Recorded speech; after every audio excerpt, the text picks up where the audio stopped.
हरिः ॐ गणानाम् त्वा गणपतिगुम् हवामहे कविम् कवीनामुपमश्रवस्तमम् ज्येष्ठराजम् ब्रह्मणाम् ब्रह्मणस्पत आनः शृण्वन्नोतिभिः सीदसादनम् श्रीमहागणाधिपतये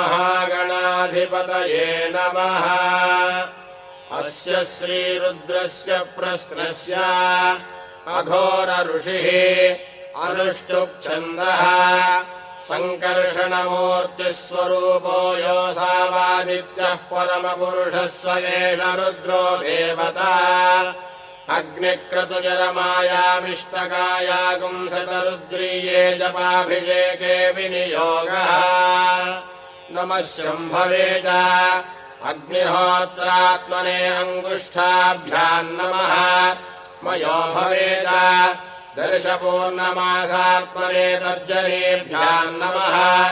नमः शङ्कराय च चातुर्मास्यात्मने मध्यमाभ्याम् नमः। मयस्कराय च निरूढपशुबन्धात्मने अनामिकाभ्याम् नमः। नमः शिवाय च ज्योतिष्ठोमात्मने कनिष्ठिकाभ्याम् नमः। शिवतराय च सर्वकृत्वात्मने करतलकरपृष्ठाभ्याम् नमः। नमः शम्भवे च अग्निहोत्रात्मने हृदयाय नमः। मयो भवे च दर्शपूर्णमासात्मने शिरसे स्वाहा। नमः शङ्कराय च चातुर्मास्यात्मने शिखायै वषट्।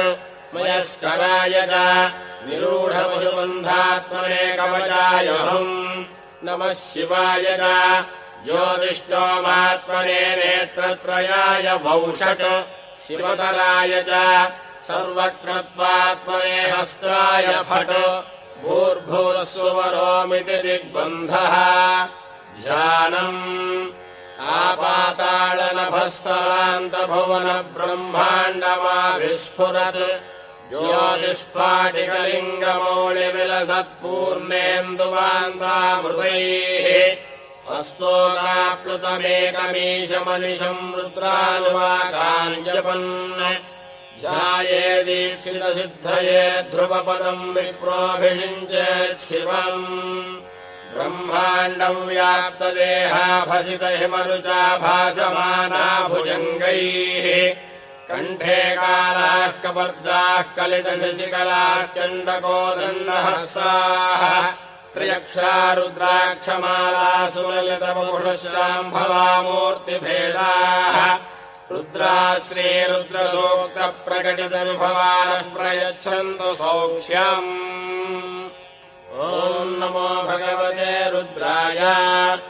ॐ नमस्ते रुद्रमन्यव उतोऽधैषवे नमः। नमस्ते अस्तु धन्वने बाहुभ्यामुदते नमः। या तैषः शिवतमा शिवम् बभूवते धनुः शिवा शरव्या यातभतया न रुद्रमृडया या ते रुद्रशिवा तनूरघोरा पापकाशिनी त्वया नस्तनुभाषन्तमया गिरिशन्ताभिजागसीः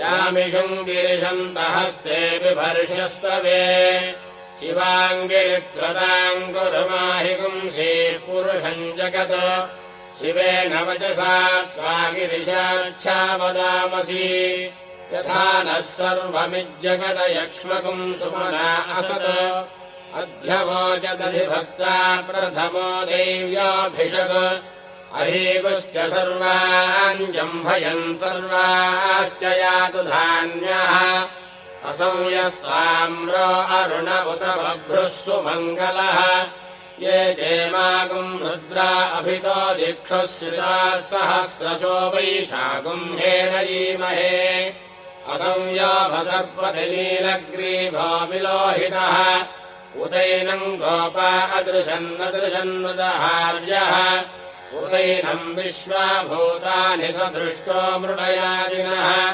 नमो अस्तु नीलग्री